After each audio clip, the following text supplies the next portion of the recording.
A maioria aqui vive a espiritualidade descrita por Jesus no Evangelho de Lucas, quando contou a história daquele publicano e do fariseu que foram orar no templo. O publicano, safadano do serviço público, tão quebrantado estava.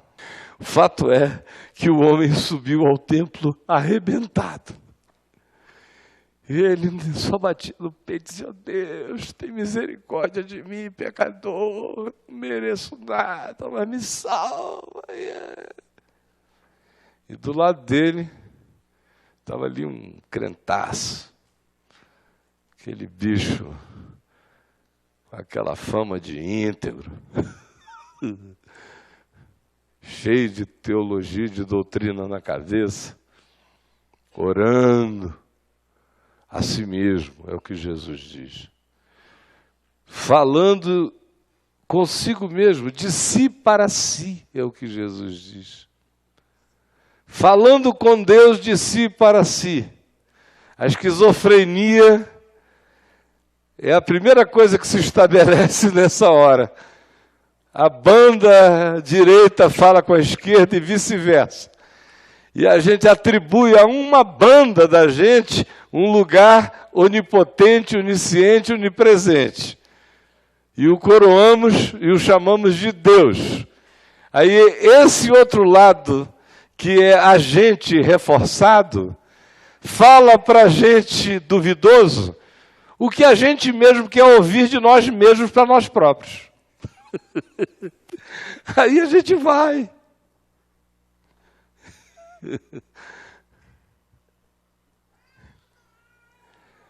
Mas é muito pouca gente falando com Deus. A maioria, quando tem esse diálogo, é consigo mesmo. Deus do tamanho da tua concepção, o Deus ídolo, feito não por escultores de material tangível, mas por escultores de pensamentos, ou construído pelas esculturas traumáticas da existência pessoal de cada um.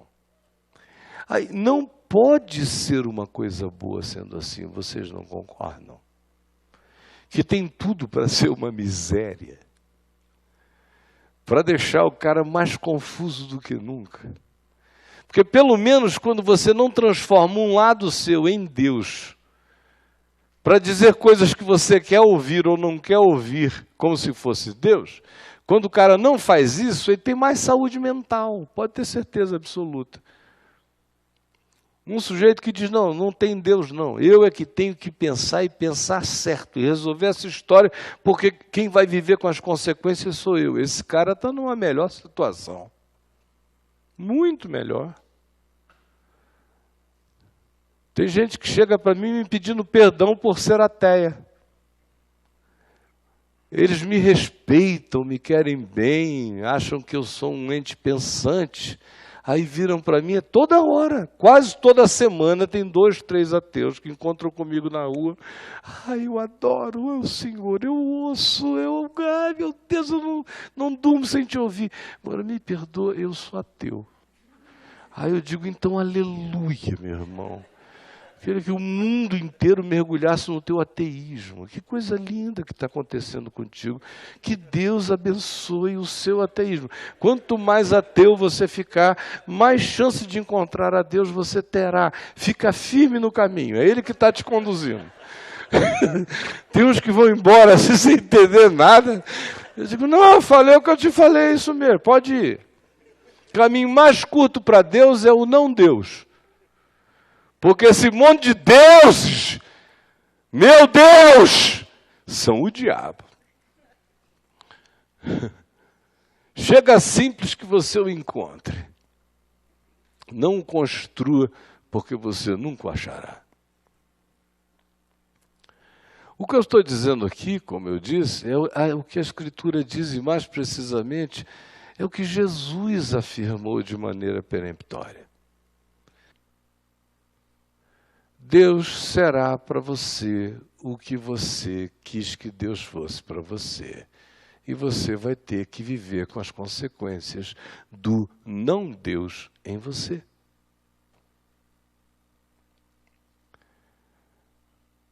Pode ser essa construção severa, pesada, esmagadora, ou gelada, ou enciumada, ou passional, de um amor assassino em relação a nós, ou de uma distância tão inconcebível que a gente se sente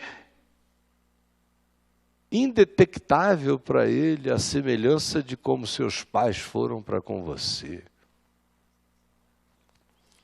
Eu quero concluir lhe fazendo uma pergunta. Em algum momento você já deu a si mesmo a chance de pensar que tudo que você chamou de Deus até hoje tenha sido apenas o diálogo de você com você mesmo? E que a razão de você ser tão inseguro, tão insegura, tão amedrontado, tão desconfiado, tão frio, ou tão acovardado, tem a ver com esse patchwork, essa montagem que você fez desses fragmentos de um Deus que é a imagem e semelhança do seu avô, do seu pai, da sua mãe, dos seus pastores, da sua igreja, da sua história, da disciplina da sua casa, da cultura, da absorção inconsciente que você fez, à qual você atribuiu o batismo com o nome de Deus e se relaciona com esse volume psíquico como se fosse Deus, e Deus não é.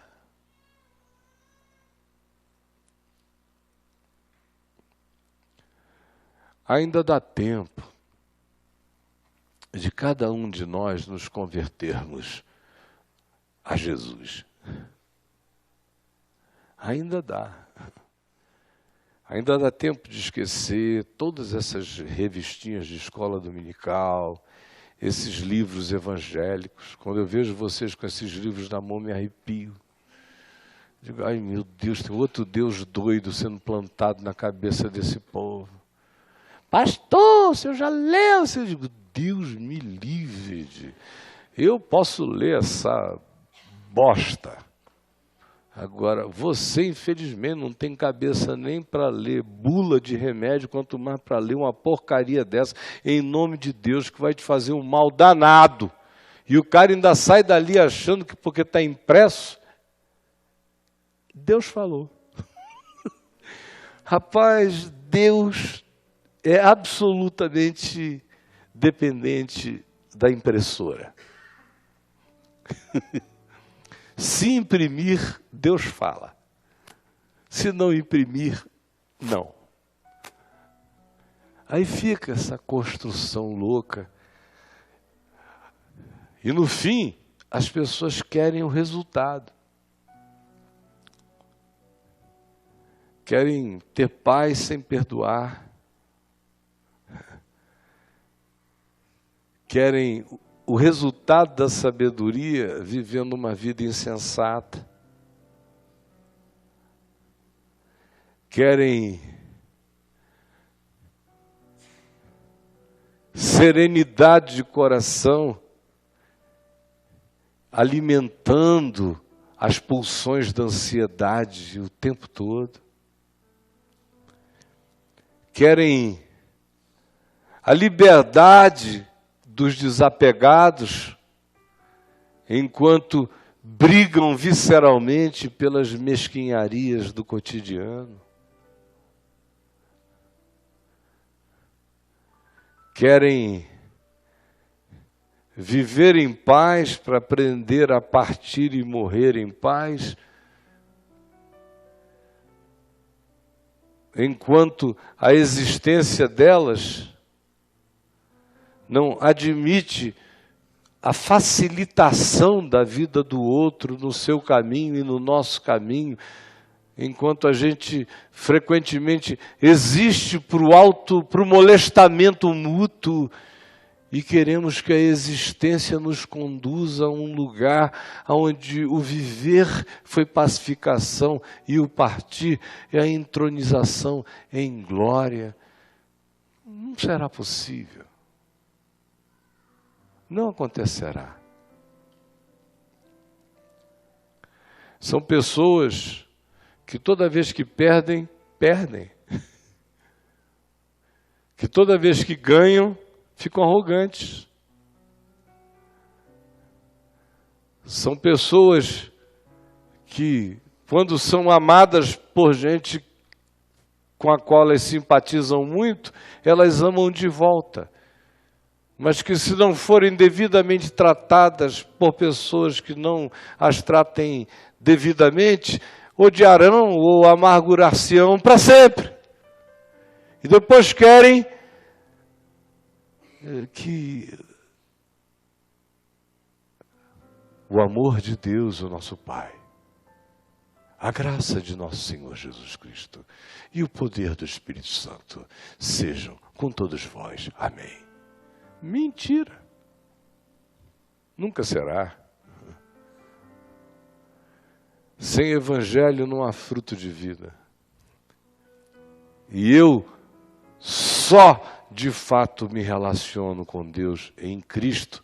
E Cristo não é um nome para abrir a senha celestial, como a maioria de vocês concebe. A maioria de vocês foi ensinado magicamente assim. Se alguém chegar, eu já vi isso acontecer dezenas de vezes. Uma pessoinha pura de coração chegar e dizer: Deus, ajuda a gente, Deus. Está tão ruim. Tem compaixão. Tá bom, Senhor? Amém. Aí um crente do lado diz: irmão, você não quer que a sua oração seja ouvida? Aí o cara diz: quero. Então vamos, repita tudo de novo.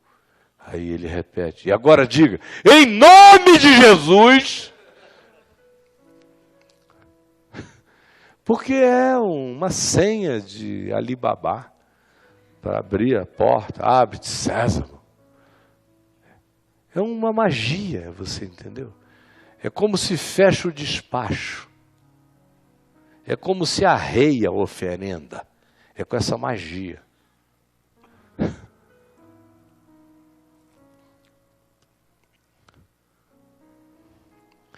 Jesus, fazendo uma oração na frente da tumba de Lázaro, chegou quase que a pedir perdão ao Pai por estar fazendo uma oração tão imbecil. Diz: Pai, mas eu só estou fazendo essa oração por causa deles. Para que eles creiam que tu me enviaste. Porque senão eu não diria nada. Não é o grito: Lázaro, vem para fora, que vai trazer o Lázaro. Nem a oração, bastava dizer psiu, ele viria.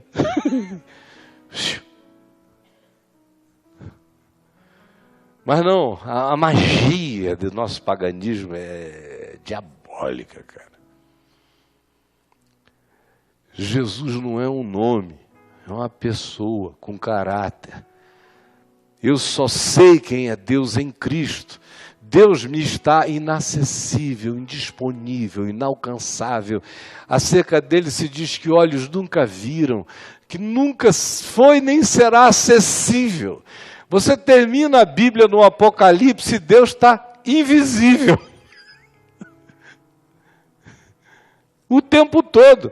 Quando o Apocalipse quer criar uma imagem, uma arquetipia, ele coloca um trono feito de tudo que é tipo de cristal doido do universo, brilhando, e diz que tem aquele sentado lá, mas ninguém viu, nem vê, nem sabe quem é indiscernível.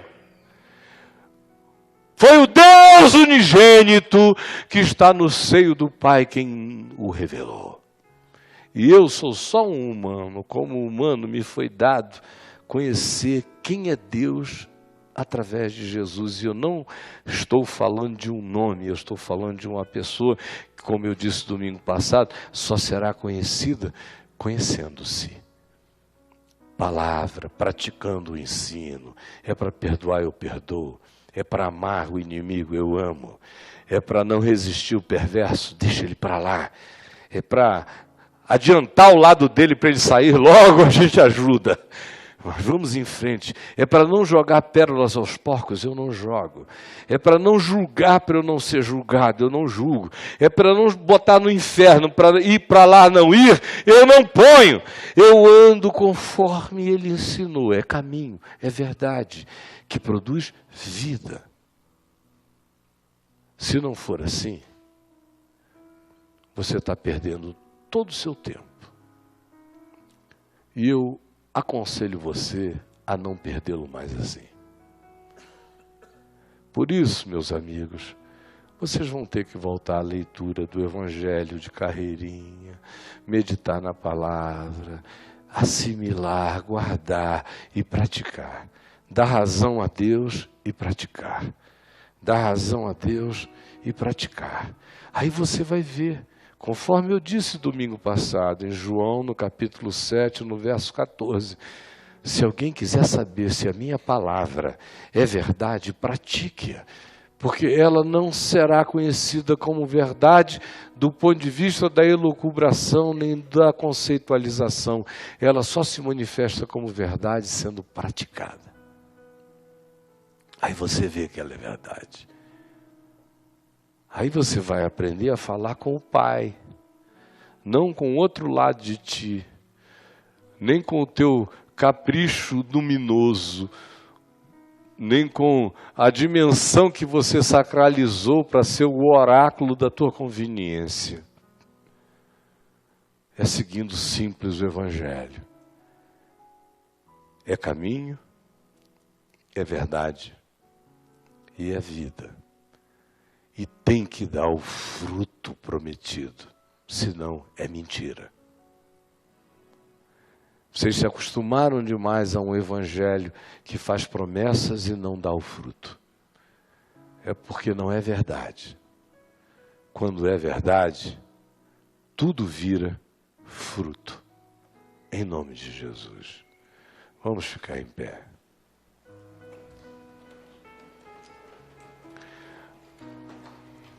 Agora, não vai ser assistindo o Big Brother que você vai aprender o Evangelho.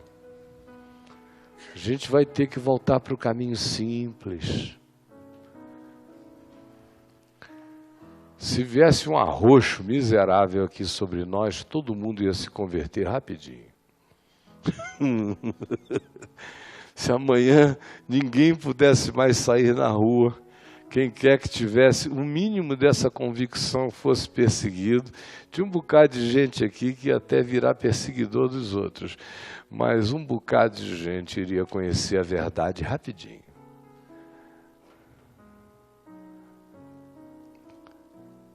Eu peço a Deus que nos reúne aqui.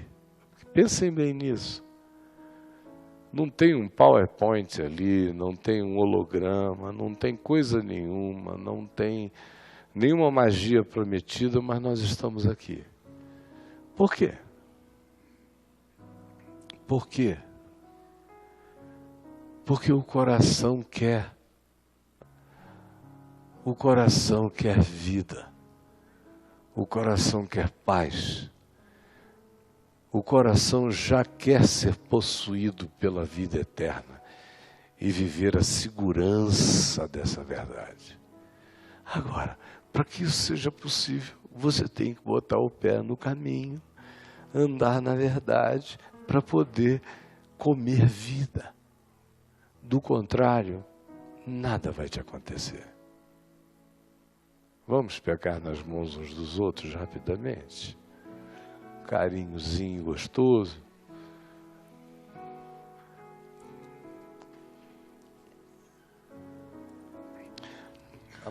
E aqui conosco há milhares e milhares de pessoas nos assistindo ali na VMVTV, em toda a face da terra. Aqui a gente é uma gota perto dos muitos que nos assistem.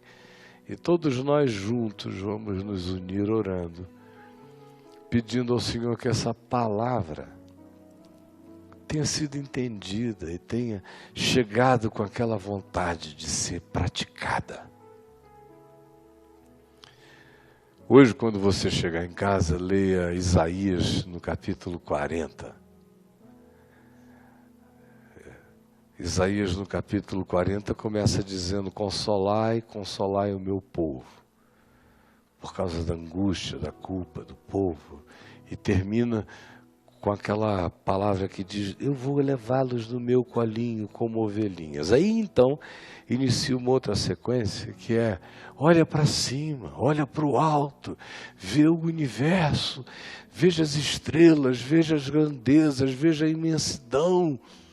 Aí você vai lendo e você vai ficando tão pequeno, tão distante, hoje mais do que no passado, quando Isaías escreveu, porque eles levantavam os olhos para o céu e achavam que as estrelas estavam por ali, né? Hoje a gente sabe dos universos, dos multiversos, das bilhões de galáxias, dos trilhões de entes, de eventuais mundos paralelos, de tudo, então fica tudo muito maior e a gente fica menos do que uma fungosa observante. Aí vem Isaías, e depois que cria aquela angústia de dizer: meu Deus, Deus é inacessível, Deus é distante, eu não posso nem falar com Ele. Isaías diz: olha, Ele chama as estrelas pelos seus nomes e nenhuma delas vem a faltar. Ele conhece tudo, essas grandezas absurdas estão do ladinho dele. Quanto mais você, seu bobo, literalmente, por que dizes tu, a minha causa não existe diante de Deus? Por que dizes tu, a minha vida não representa nada diante de Deus? Se esses entes cósmicos são pequenezas amadas e não tem uma relação pessoal com Ele, não se meça pelas quantificações, conheça-se a partir dessa qualificação. Não é o teu tamanho, é a qualidade da consciência que faz você ser como Deus, ser filho de Deus, ser miniatura de Deus, ser esse ente consciente que tem contato com o absoluto e com o eterno, pelo amor, pela fé, pela confiança. Senhor Jesus, por favor, fortalece a alegria do nosso crer. Que cada um aqui seja varrido e lavado dessas falsas imagens, desses ídolos psicológicos, dessas construções que em nós foram construídas e outras que por nós mesmos foram criadas.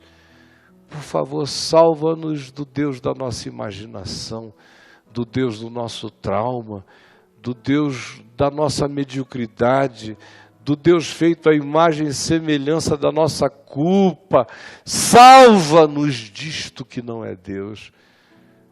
E ajuda-nos hoje a vermos a Tua cara em Cristo, o Teu amor, o Teu abraço, o Teu afeto, o Teu beijo, a Tua proximidade, a Tua demonstração, o Teu amor verdadeiro, a Tua graça sem romance, clara, provocando vida, nos chamando para a ressurreição, nos dizendo para não temermos, para nos levantarmos, afirmando que os nossos pecados estão perdoados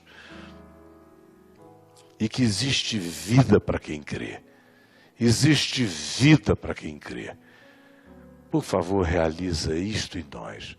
É o que eu te imploro por mim e pelos meus irmãos, todos aqui e em todos os lugares onde muitos estão conosco em toda a face da terra, em nome de Jesus, que nos ensinou a orar dizendo: Pai nosso que estás nos céus, santificado seja o teu nome, venha o teu reino, seja feita a tua vontade, assim na terra como nos céus.